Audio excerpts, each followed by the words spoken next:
띨띨 버려진 집의 주인. 새벽 공기가 차갑게 창문 틈으로 스며들었습니다. 박정임은 눈을 뜨자마자 천천히 몸을 일으켰습니다. 허리 보호대를 차며 들리는 찍찍거리는 소리가 방 안의 정막을 깼습니다. 그녀는 숨을 고르고 손끝으로 보호대의 고리를 단단히 조였습니다. 오늘도 버스가 늦지 않으면 좋겠네요. 그녀가 낮게 중얼거렸습니다.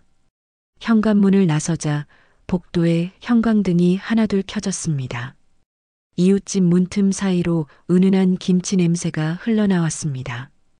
그 냄새가 이상하게 따뜻하게 느껴졌습니다. 정임은 손가락으로 캐리어 손잡이를 단단히 잡았습니다. 캐리어 바퀴 소리가 아파트 복도에 작게 울렸습니다. 버스 정류장에는 아무도 없었습니다. 새벽 5시, 어둠 속의 시간은 느리게 흘렀습니다. 정임은 보온병의 뚜껑을 열어 미지근한 물을 한 모금 마셨습니다.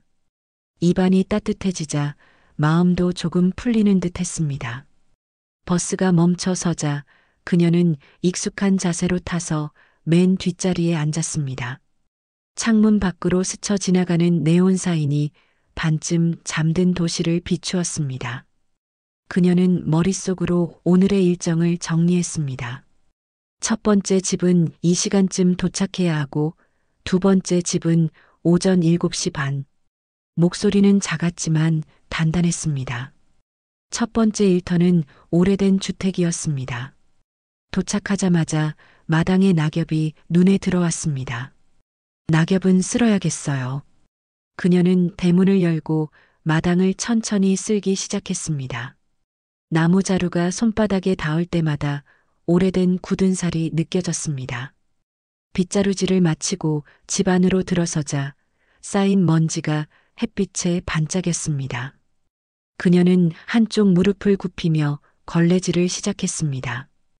허리가 또 아프네 작게 흘러나온 말에 자기 자신도 놀란 듯 했습니다. 세제를 풀어 설거지를 마친 뒤 시계를 보니 벌써 아침 6시 반이었습니다. 두 번째 집으로 가기 위해 재빨리 손을 털었습니다. 버스 정류장까지 걷는 길, 구두굽이 인도에 부딪히는 소리가 규칙적으로 이어졌습니다. 길가의 분식집에서 김이 피어올랐고 그녀의 배가 작게 울렸습니다. 하지만 정임은 그냥 지나쳤습니다. 나중에 집 가서 먹으면 되죠. 두 번째 집은 신축 오피스텔이었습니다. 비밀번호를 누르자 삑 소리와 함께 문이 열렸습니다. 거실에는 먼지 하나 없이 깔끔했지만 욕실과 주방에는 어제의 흔적이 남아 있었습니다. 그녀는 작은 손걸레를 쥐고 조용히 움직였습니다. 뜨거운 물에 손이 닿자 손끝이 따끔거렸습니다. 아직 할만하네요. 그녀는 스스로에게 말하듯 중얼거렸습니다. 작업을 마친 뒤 창문을 열자 찬 바람이 불어왔습니다. 머리카락이 살짝 흔들리며 얼굴을 스쳤습니다. 그녀는 그 바람을 그대로 맞았습니다. 그래도 새벽 공기가 제일 좋아요. 허리를 펴며 바깥을 바라본 그녀의 눈가에 작은 주름이 잡혔습니다. 오전 9시가 조금 넘자 마지막 일정인 반찬 배달을 위해 시장으로 향했습니다. 시장 골목은 이미 활기가 넘쳤습니다. 생선 비린내와 갓 구운 빵 냄새가 뒤섞여 있었습니다. 단골 반찬 가게 사장은 정임을 보자 반갑게 인사했습니다. 박 아주머니, 오늘은 좀 쉬세요. 허리 아프다더니. 괜찮아요. 집에 가면 좀 눕죠. 그녀는 미소로 답했습니다. 반찬 상자를 캐리어에 실으며 손목이 시큰거렸습니다. 그녀는 캐리어를 다시 단단히 묶고 경비실에 방문증을 받았습니다. 엘리베이터 거울 속 자신과 눈이 마주쳤습니다. 머리칼 사이로 은빛이 더 많아진 게 보였습니다. 잠시 멍하니 바라보다가 이내 고개를 숙였습니다. 괜히 늙은 티 내면 안 되죠. 배달을 마치고 집으로 돌아오는 길 햇살이 따뜻했습니다. 하지만 마음은 이유 없이 싸늘했습니다. 집 현관 앞에 서자 안쪽에서 TV 소리와 웃음소리가 들렸습니다. 문을 열자 음식 냄새와 따뜻한 공기가 섞여 그녀를 맞았습니다. 딸의 웃음소리가 짧게 들렸습니다. 그녀는 신발을 벗으며 조용히 말했습니다. 나왔어요. 아무도 대답하지 않았습니다. 식탁에는 배달음식 봉투가 널려 있었고 그릇이 설거지되지 않은 채 쌓여 있었습니다. 그녀는 잠시 그 자리에 서 있었습니다. 손끝으로 허리 보호대를 한 번 더 조였습니다. 그리고 조용히 주방으로 들어가 물을 틀었습니다. 뜨거운 물이 손을 덮자 미세하게 떨리던 손이 멈췄습니다. 그녀는 천천히 설거지를 시작했습니다. 물소리가 TV 소리와 섞여 희미하게 들렸습니다. 식탁을 정리하자 그제야 집이 조금 정돈된 듯 했습니다. 하지만 마음 한구석은 여전히 어수선했습니다. 그녀는 잠시 멈춰서서 식탁 위의 달력을 바라봤습니다. 달력 한쪽에는 빨간 펜으로 가족여행이라는 글씨가 또렷했습니다. 그 안에 자신의 이름이 없는 걸 보고 그녀는 조용히 숨을 내쉬었습니다. 그래요. 일단 오늘은 자야죠. 그녀는 방으로 들어가 허리 보호대를 풀었습니다. 천천히 눕자 침대의 매트리스가 몸의 무게를 받아냈습니다. 눈을 감은 그녀의 얼굴엔 잔잔한 주름이 얽혀 있었습니다. 밖에서는 여전히 TV의 웃음소리가 이어졌습니다. 그녀는 그 소리를 들으며 천천히 눈을 감았습니다. 새벽부터 쌓인 피로가 몸을 눌렀습니다.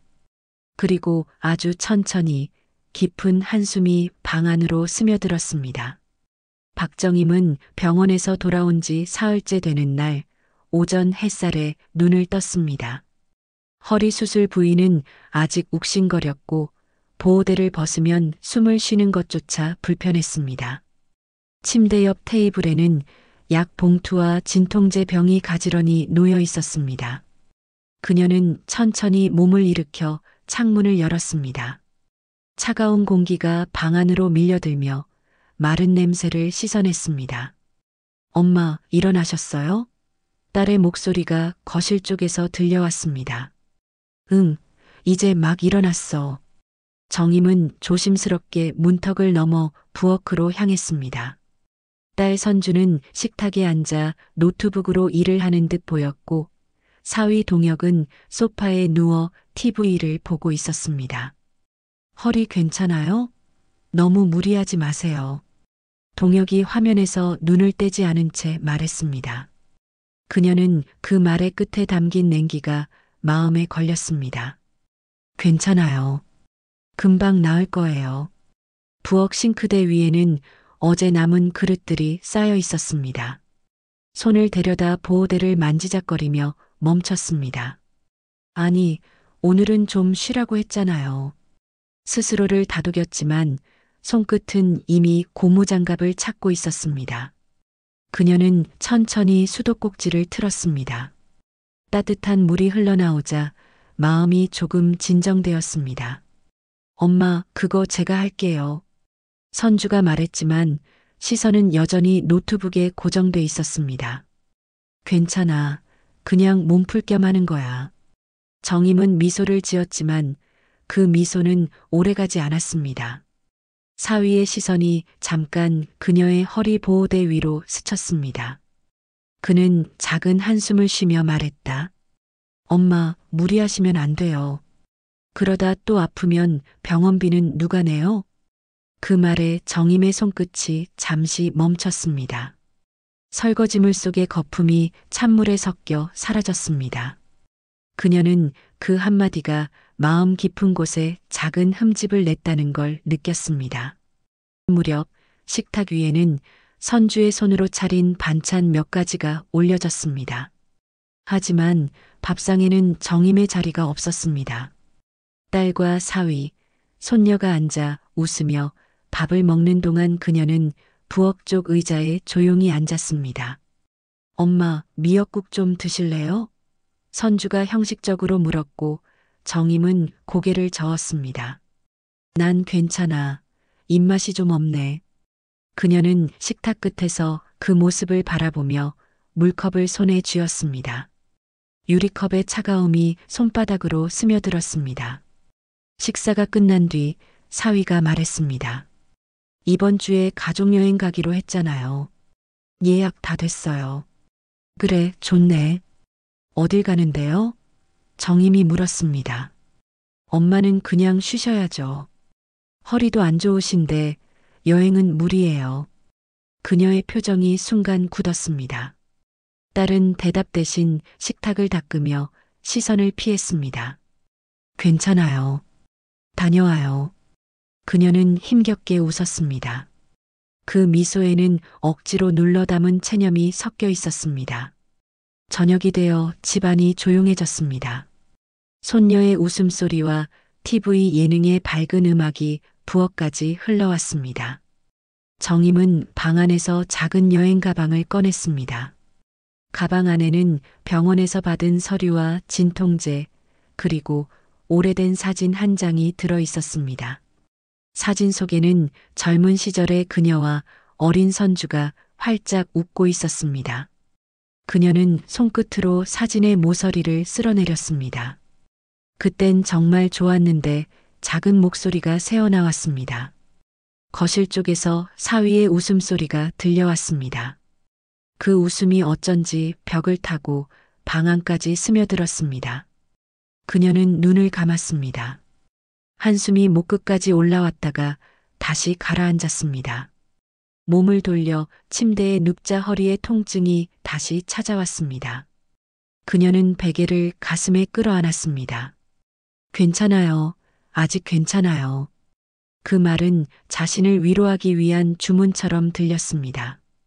불 꺼진 방 안에서 시계 초침 소리가 또렷하게 들렸습니다. 그녀는 눈을 감고 천천히 입술을 달싹였습니다. 내가 번 돈으로 산 집인데 이제는 내 자리가 없네. 그녀의 속삭임은 공기 속에서 금세 사라졌습니다. 바깥에서는 바람이 불며 커튼을 살짝 흔들었습니다. 그 바람이 마치 누군가의 손길처럼 느껴졌습니다. 그녀는 눈을 떴습니다. 그리고 결심하듯 아주 천천히 자신의 손을 꼭 쥐었습니다. 그 손끝에 남은 떨림이 다가올 변화를 예고하고 있었습니다. 구독과 좋아요 한 번만 눌러주세요. 토요일 새벽 집안은 이상할 만큼 조용했습니다. 딸과 사위, 손녀가 여행을 떠난 뒤 남겨진 공기는 무겁고 낯설었습니다. 박정임은 부엌 식탁에 앉아 미지근한 물이 담긴 컵을 두 손으로 감쌌습니다. 컵의 표면은 축축하게 식어 있었고 그 온도는 그녀의 마음과 닮아 있었습니다. 거실벽에 걸린 가족사진 속 웃음은 여전히 밝았지만 그 미소 속에 자신의 자리는 없었습니다. 그래, 잘 다녀오면 됐지. 그녀는 그렇게 말했지만 목소리는 공기 속에서 금세 흩어졌습니다. 허리 보호대를 만지작거리며 자리에서 일어나 창문을 열었습니다.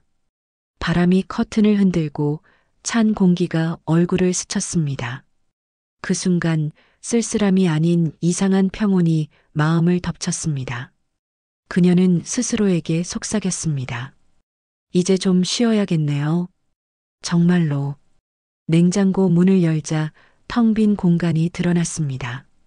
가족이 먹던 반찬통 하나와 남은 밥 한 공기, 그리고 낡은 물병 하나뿐이었습니다. 그녀는 밥그릇을 꺼내 전자레인지에 넣었습니다. 혼자 먹는 것도 나쁘진 않아요. 입속으로 중얼거렸지만 그 말에는 묘한 씁쓸함이 묻어 있었습니다. 밥이 데워지는 동안 그녀는 식탁 위에 놓인 달력을 바라봤습니다. 가족여행이라고 적힌 글자 아래로 동그라미가 쳐져 있었습니다. 그 아래 날짜엔 자신이 적어둔 병원 상담 일정이 희미하게 남아 있었습니다. 수술 후 경과 확인 보호자 동반. 그 문구를 읽는 순간 그녀의 입가가 떨렸습니다. 그녀는 잠시 숨을 멈췄다가 조용히 달력을 접었습니다. 그리고 천천히 서랍을 열었습니다. 서랍 안에는 오래된 봉투 하나가 있었습니다. 그녀는 그것을 꺼내 무릎 위에 올려두었습니다. 봉투 속에는 통장, 신분증, 그리고 집문서 복사본이 가지런히 들어 있었습니다. 그녀는 통장의 잔액을 확인했습니다.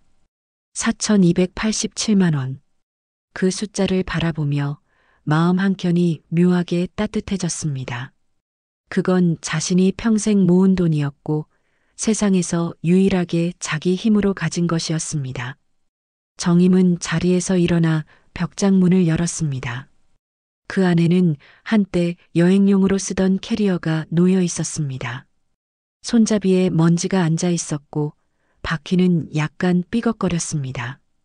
그녀는 손끝으로 바퀴를 돌리며 말했다. 그래, 아직은 움직일 수 있죠.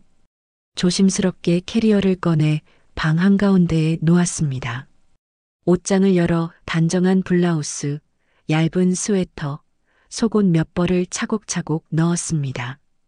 그리고 서랍에서 오래된 편지지를 꺼냈습니다.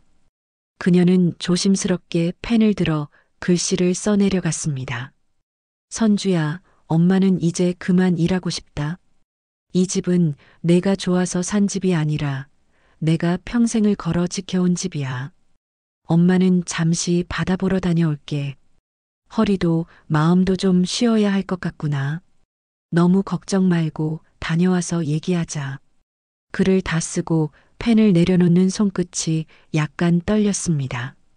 그녀는 편지를 접어 봉투에 넣고 식탁 위에 올려두었습니다. 이제 됐어요. 작은 목소리가 방 안을 울렸습니다. 커튼 사이로 들어온 빛이 그녀의 얼굴에 부드럽게 내려앉았습니다. 그녀는 거울 앞에 서서 머리를 매만졌습니다. 잔주름이 깊어진 얼굴을 보며 잠시 웃었습니다. 이 얼굴도 나쁘지 않네요. 새벽 4시 휴대전화 알람이 울리기 전 그녀는 이미 깨어 있었습니다. 가방을 조심스럽게 닫고 현관으로 걸어갔습니다. 집안을 한번 둘러보았습니다. 소파, 식탁, TV, 가족사진. 모든 게 그대로인데 자신만이 이제 이곳의 사람이 아닌 것 같았습니다. 그녀는 신발을 신으며 낮게 중얼거렸습니다. 이제 진짜 나가야죠. 문고리를 잡은 손이 잠시 멈췄습니다. 아무도 깨지 않았습니다. 그녀는 조용히 숨을 들이켰다가 문을 열었습니다. 새벽 공기가 한꺼번에 밀려들며 머리카락을 흔들었습니다. 그녀는 한 걸음 나갔습니다. 캐리어 바퀴가 복도 바닥을 따라 굴러가는 소리가 길게 이어졌습니다.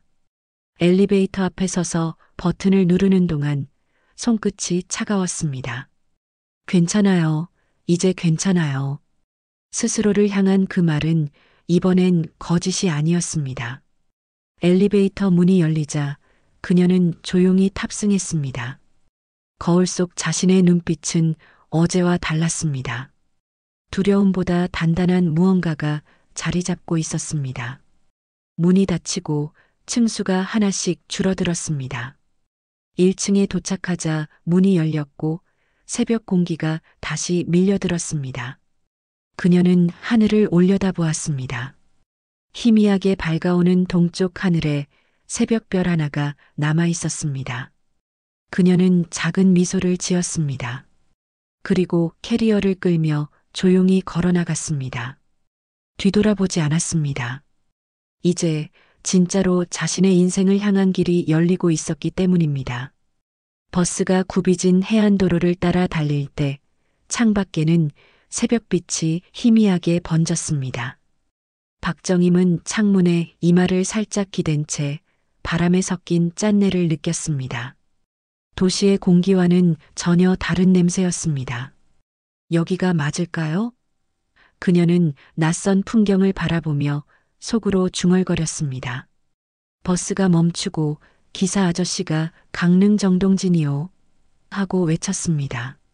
정임은 캐리어 손잡이를 단단히 잡고 조심스럽게 내렸습니다.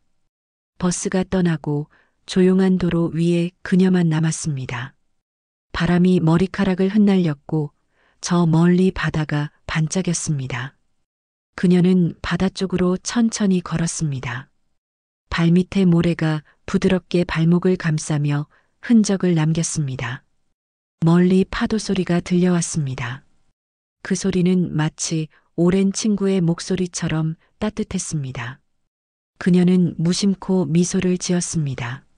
마을 입구에는 임대문이라고 적힌 낡은 간판이 걸려 있었습니다. 그녀는 그 간판을 바라보다가 발걸음을 멈췄습니다. 여기 괜찮겠네요. 그녀는 휴대폰을 꺼내 간판에 적힌 번호로 전화를 걸었습니다. 네, 저기요. 혹시 저 집 아직 비었나요? 잠시 후 들려온 남자의 목소리는 다정했습니다. 예, 이틀 전에 새 놓으려던 분이 취소했어요. 와서 보실래요? 지금 근처예요. 바로 가겠습니다. 전화가 끊기고 그녀는 캐리어를 끌며 골목 안으로 들어갔습니다. 담벼락엔 담쟁이가 걸려 있었고 작은 가게 몇 곳이 드문드문 보였습니다. 빵집에서 막 구운 냄새가 흘러나와 발걸음을 멈추게 했습니다. 여기 사람 냄새가 나네요. 그녀는 작은 미소를 지으며 다시 걸었습니다. 도착한 집은 바다와 그리 멀지 않은 곳에 있었습니다. 벽은 낡았지만 단단해 보였고 마당에는 오래된 감나무 한 그루가 서 있었습니다. 임대인으로 보이는 노인이 담 너머에서 손을 흔들었습니다. 어이구, 어르신이 직접 오셨네. 안에 들어와 보세요. 예, 고맙습니다. 집안은 작고 단출했지만 햇살이 잘 들어왔습니다. 정임은 손끝으로 벽을 쓸어보았습니다. 조금만 고치면 사람 사는 집이 되겠어요. 손이 야무지시면 금방이죠. 월세는 부담 없게 해드릴게요. 그 말에 그녀는 고개를 숙이며 인사했습니다. 이 집 제가 살겠습니다. 그날 오후 그녀는 작은 청소용품을 사서 돌아왔습니다. 창문을 열자 비릿한 바닷바람이 집 안으로 들어왔습니다. 먼지가 떠오르고 오래된 나무 냄새가 섞여났습니다. 그녀는 빗자루를 들고 바닥을 쓸며 중얼거렸습니다. 그래요, 이게 내일이죠. 손끝이 까슬해졌지만 마음은 오히려 편했습니다. 햇살이 바닥에 부딪혀 반짝거릴 때 그녀의 얼굴에도 생기가 돌았습니다. 해질 무렵 문을 두드리는 소리가 들렸습니다. 할머니, 혹시 새로 이사 오셨어요? 문을 연 그녀 앞에 서 있는 사람은 20살 남짓한 청년이었습니다. 청년은 작은 종이봉투를 내밀었습니다. 이거 어머니가 드리라고 하셨어요. 동네 떡이에요. 고맙네. 이렇게 친절하게. 저희 어머니가 이 근처 슈퍼 하세요. 필요한 거 있으면 말씀하셔요. 그 말에 그녀는 오랜만에 진심 어린 웃음을 지었습니다. 그래요. 이름이 뭐예요? 영수요. 할머니는요? 정임이에요. 그냥 정임 할머니라고 불러요. 영수가 돌아가고 난 뒤 그녀는 봉투를 열었습니다. 따뜻한 떡에서 김이 올랐습니다. 그 향기가 낯선 공간을 채웠습니다. 그녀는 조용히 한 입 베어 물었습니다. 부드러운 단맛이 혀끝을 감싸자 눈가가 살짝 젖었습니다. 이 맛 참 오랜만이네요. 밤이 되자 바다에서 부는 바람이 창문을 두드렸습니다. 그녀는 낡은 의자에 앉아 등 뒤의 벽에 기대었습니다. 휴대전화 화면에 손녀의 사진이 떠 있었습니다. 그녀는 화면을 바라보며 조용히 말했습니다. 잘 지내고 있겠죠? 그 말 뒤로 파도 소리가 더 또렷해졌습니다. 정임은 이불을 덮으며 천천히 눈을 감았습니다. 오늘 하루는 낯설었지만 이상하게 편안했습니다. 그리고 그 편안함 속에서 새로운 시작의 기운이 천천히 피어나고 있었습니다. 며칠 뒤 정임 민박이라는 손글씨 간판이 마당 앞에 걸렸습니다. 낡은 합판에 페인트로 쓴 글씨였지만 햇살을 받아 반짝였습니다. 박정임은 빗자루를 들고 마당을 쓸며 간판을 바라봤습니다. 이제 진짜 시작이네요. 그녀는 작게 웃었습니다. 첫 손님은 서울에서 온 젊은 여자 여행자였습니다. 할머니, 여기가 정임 민박 맞아요? 그녀는 반가운 마음에 고개를 끄덕였습니다. 예, 들어오세요. 아직 부족하지만 정성껏 해드릴게요. 그날 저녁 정임은 직접 끓인 된장찌개와 멸치볶음을 상에 올렸습니다. 여행자는 한 숟가락 먹자마자 감탄했습니다. 와, 진짜 집밥 같아요. 요즘 이런 맛 잘 없어요. 정임은 어색하게 웃으며 말했다. 그냥 제가 평생 해오던 맛이에요. 특별한 건 없어요. 그녀는 오랜만에 누군가와 함께 밥을 먹었습니다. 낯선 이의 따뜻한 반응이 낯설면서도 마음 한구석을 환하게 밝혔습니다. 식사가 끝난 후 여행자는 휴대폰으로 사진을 몇 장 찍었습니다. 할머니, 혹시 사진 찍어도 돼요? 너무 예뻐요. 정임은 쑥스러워 고개를 끄덕였습니다. 그녀는 부엌 앞에서 미소를 지었고 사진 속의 그녀는 오랜만에 행복해 보였습니다. 다음 날 여행자는 떠나기 전 그녀에게 말을 건넸습니다. 이 집 진짜 따뜻했어요. SNS에 올려도 괜찮을까요? 뭐 젊은 사람들한테 보여도 괜찮겠죠. 정임은 웃으며 답했습니다. 여행자는 손을 흔들며 떠났고 남겨진 집안은 이상하게 밝았습니다. 이틀 후 전화 한 통이 걸려왔습니다. 혹시 정임 민박이죠? 예약 가능한가요? 그녀는 놀라서 대답했습니다. 예, 가능해요. 언제 오시겠어요? 주말이요. SNS에서 보고 전화드렸어요. 그날 저녁에도 비슷한 전화가 3통이나 더 왔습니다. 정임은 처음으로 손님 예약표를 만들어 수첩에 적었습니다. 토요일, 일요일 손님 3팀. 며칠 뒤 마을 청년 영수가 놀라며 물었습니다. 할머니, 민박집이 이렇게 인기 많아요? 인터넷에 떴다던데요? 인터넷에요? 정임은 생전 처음 듣는 듯한 표정으로 되물었습니다. 영수는 휴대폰을 내밀었습니다. 화면에는 그녀의 민박집 사진이 있었고 진짜 어른의 손맛이라는 제목이 붙어 있었습니다. 댓글에는 우리 엄마 생각난다. 이런 곳에서 하루 쉬고 싶다는 글이 가득했습니다. 정임은 입을 다물지 못했습니다. 이게 다 뭐예요? 내가 이렇게 나와도 되는 건가요? 그날 밤 집 앞에 방송국 차량이 섰습니다. PD와 스태프들이 장비를 들고 들어왔습니다. 정임 어르신 맞으시죠? 요즘 SNS에서 화제예요. 인터뷰 가능하실까요? 정임은 당황스러웠지만 이내 마음을 가라앉혔습니다. 네, 뭐 별로 특별한 사람은 아닌데요. 그게요, 바로 그게 좋습니다. 삶이 그대로 느껴져요. 카메라가 돌아가자 그녀는 부엌 앞에 서서 조용히 말했다. 늦은 나이에도 시작은 가능한 거예요. 사람이 살다 보면 마음 다친 자리에 새싹도 나더라고요. 방송이 나간 다음 날 전국에서 전화가 쏟아졌습니다. 예약 문의, 응원 메시지, 선물 택배가 연이어 도착했습니다. 영수는 놀라서 말했다. 할머니, 완전 연예인이에요. 정임은 웃으며 손사래를 쳤습니다. 그런 거 아니에요. 그냥 밥하고 사람 맞이하는 일일 뿐이에요. 그녀의 민박집은 하루하루 손님으로 가득 찼습니다. 젊은 부부, 홀로 여행 온 중년 여성, 그리고 도시에서 지친 직장인들. 그들은 모두 정임의 밥상 앞에서 웃음을 되찾았습니다. 정임은 밥을 푸며 속으로 생각했습니다. 이제야 내가 진짜로 누군가에게 도움이 되네요. 저녁이 되자 그녀는 부엌 창가에 앉아 불빛이 새어나오는 마을길을 바라봤습니다. 멀리서 파도 소리가 들렸고 하늘엔 별이 하나둘 떠올랐습니다. 그녀는 조용히 중얼거렸습니다. 이건 복수가 아니에요. 그냥 내 인생을 되찾는 거예요. 그녀의 눈빛은 고요했지만 단단했습니다.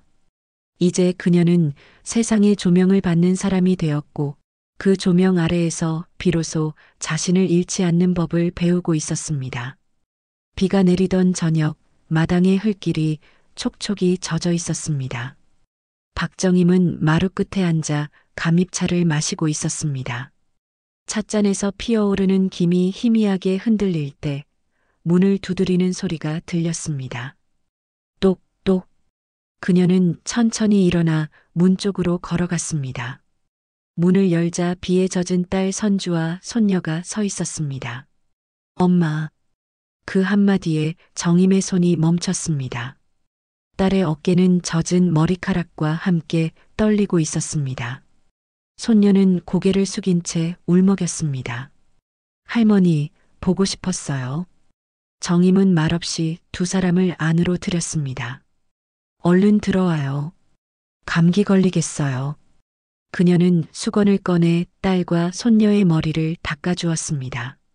손끝에 닿은 딸의 머리결이 낯설게 느껴졌습니다. 이렇게 가까이 앉아본 것이 언제였는지 기억나지 않았습니다. 엄마, 미안해요. 너무 늦었죠. 선주의 목소리가 젖은 공기 속으로 흩어졌습니다. 정임은 잠시 멈칫했지만 이내 부드럽게 말했습니다. 늦긴요. 올 때가 되면 오는 거죠. 부엌에서는 따뜻한 국 냄새가 퍼졌습니다. 그녀는 국자를 들고 국을 덜어 식탁 위에 놓았습니다. 배고플 텐데 이거라도 좀 먹어요. 손녀는 조심스레 숟가락을 들었습니다. 국물 한 숟갈을 삼키자 얼굴이 풀어졌습니다. 할머니, 너무 맛있어요. 도시에서는 이런 맛 못 먹어요. 정임은 미소 지었습니다. 그럼 많이 먹어요. 이게 진짜 밥맛이죠. 딸은 식탁 끝에 앉아 아무 말도 하지 않았습니다. 그녀의 손끝이 숟가락을 잡고 있다가도 자주 멈췄습니다. 엄마, 그때 여행 갔던 거 사실은 계속 마음에 걸렸어요. 정임은 잠시 눈을 내리깔았습니다. 이제 그런 얘긴 그만해요. 다 지난 일이에요. 그녀의 목소리는 부드러웠지만 단호했습니다. 그 대신 따뜻한 미소가 그 자리를 채웠습니다. 식사가 끝나자 손녀가 말했다. 할머니, 내일 바다 보러 가요. 같이 걷고 싶어요. 좋죠. 새벽 바다 예뻐요. 그땐 꼭 신발 편하게 신고 와요. 정임은 손녀의 머리를 쓰다듬었습니다. 딸은 그 모습을 바라보다가 눈시울을 훔쳤습니다. 엄마, 예전엔 몰랐어요. 엄마가 얼마나 강한 사람인지. 정임은 잠시 말을 잃었습니다. 그녀의 마음속 깊은 곳이 조용히 흔들렸습니다.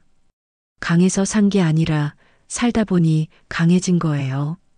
밤이 깊자 비가 그쳤습니다. 딸과 손녀는 방에서 잠이 들었고 정임은 마루에 앉아 있었습니다. 달빛이 흙길 위에 길게 드리워졌습니다. 그녀는 하늘을 올려다보며 조용히 중얼거렸습니다.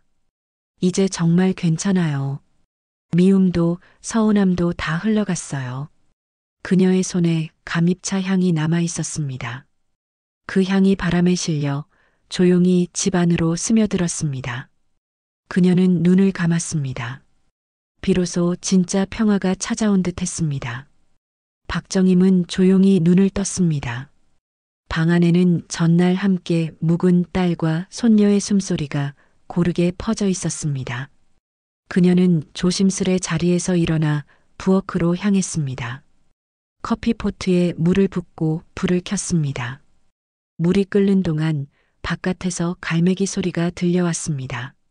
할머니, 벌써 일어나셨어요? 잠에서 깬 손녀가 졸린 눈을 비비며 부엌으로 들어왔습니다. 응, 바다 보러 가자고 했잖아요. 준비돼 있죠? 정임은 미소를 지으며 손녀의 머리를 쓰다듬었습니다. 잠시 후 세 사람은 바다로 향했습니다. 새벽의 공기는 차가웠지만 마음은 이상하게 따뜻했습니다. 모래사장을 걷는 동안 손녀는 신나게 뛰었습니다. 할머니, 물 닿아요. 정임은 웃으며 손녀의 뒤를 천천히 걸었습니다. 딸 선주는 그 모습을 멀리서 지켜보다가 카메라를 들었습니다. 셔터 소리가 파도 소리에 섞여 조용히 울렸습니다. 그녀는 사진을 찍으며 속으로 중얼거렸습니다. 이 순간만큼은 꼭 기억해야지. 집으로 돌아오는 길 마을 사람들과 인사를 나누었습니다. 정임 아주머니 방송 잘 봤어요. 진짜 감동했어요. 어머, 이제 유명인 다 됐네. 그녀는 쑥스럽게 웃었습니다. 에이, 그냥 사람 사는 얘기죠. 방송이 좀 과하게 만든 거예요. 마을 사람들의 따뜻한 시선이 낯설지 않았습니다. 그날 오후 마을회관에서 노년 창업 특강이 열렸습니다. 사회자가 그녀의 이름을 불렀습니다. 오늘은 특별히 우리 마을의 자랑, 정임 할머니를 모셨습니다. 박수가 터졌고 그녀는 살짝 놀란 듯 미소를 지었습니다. 제가 뭐 대단한 건 없어요.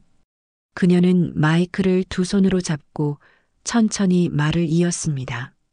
그저 늦게라도 내 이름으로 사는 법을 배운 거죠. 사람들은 고개를 끄덕였습니다. 눈시울을 붉히는 사람도 보였습니다.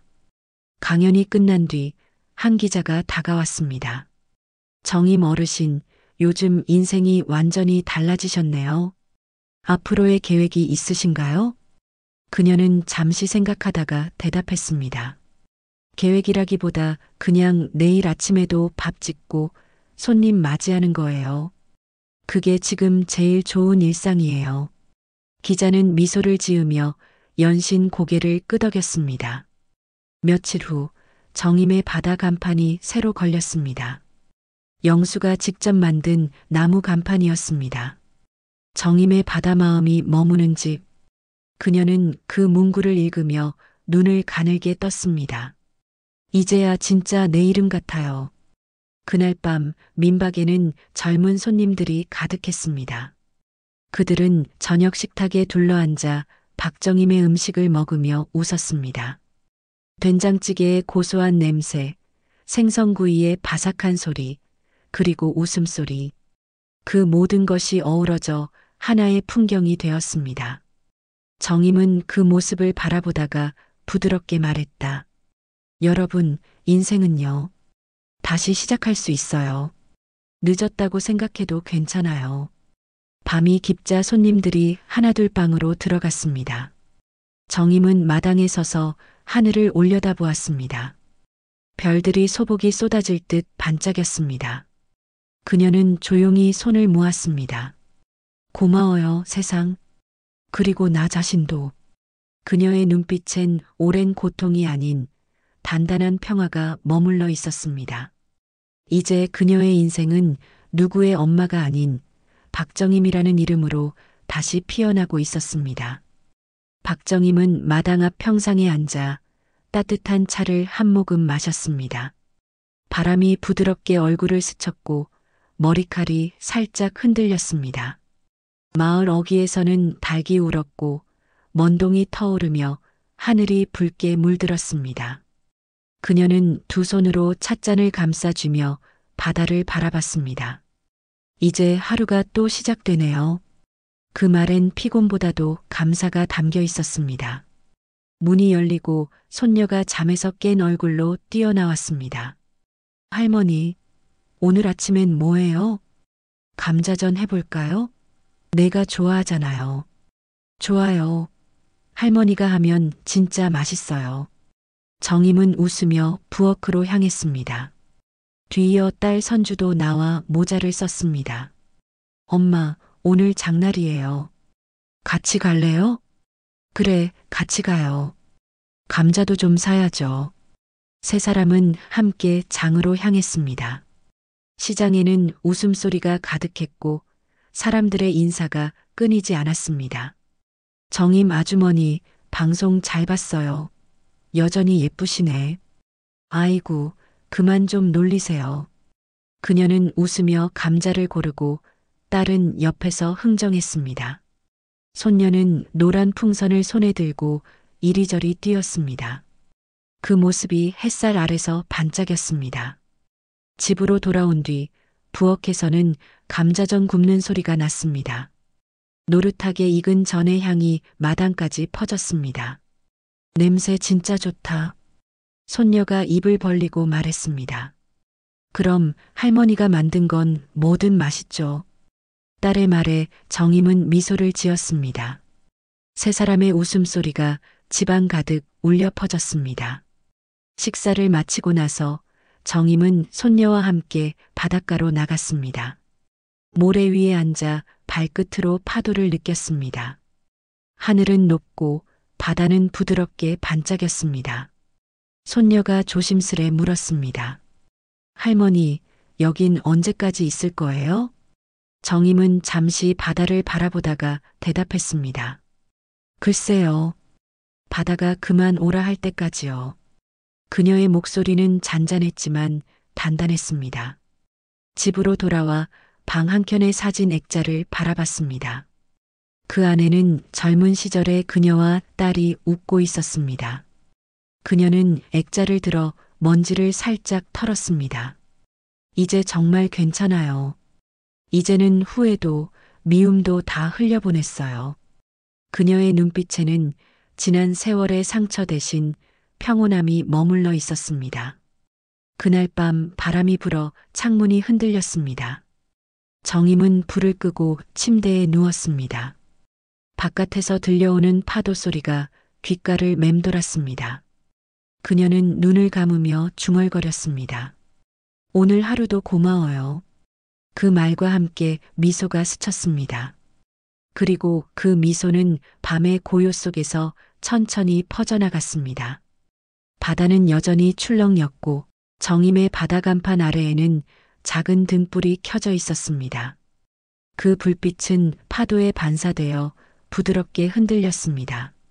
그리고 그 빛은 마치 그녀의 삶처럼 늦었지만 분명히 단단히 빛나고 있었습니다.